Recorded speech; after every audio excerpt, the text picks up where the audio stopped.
Welcome to Mechanic. Today we have a 2013 Mini Cooper, and we are going to go over the process to be able to add antifreeze to your vehicle or engine coolant.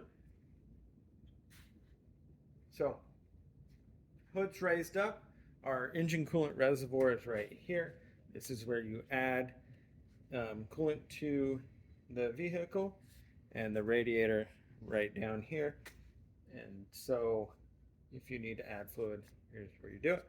Now, of course, you want to make sure that your engine is not hot when you do this, because the steam hot water can burn you and hurt you. So we're going to remove this cap to be able to add coolant, and we have our markings on the side here of our min and our max, which the max is where the two plastic bowls come together.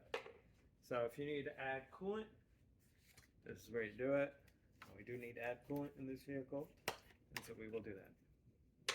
So you'll get a coolant that meets the spec of your vehicle and be able to add that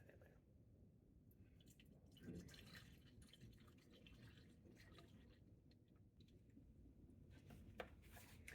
There you go.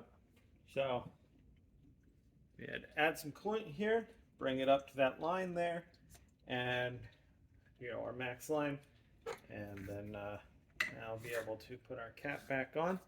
Again, this is a closed system also in your coolant reservoir or coolant and radiator, and so if you have to constantly add coolant, it's going somewhere and you'll need to figure out where that is to fix that. Thanks for watching Mechanic, where you can be the mechanic.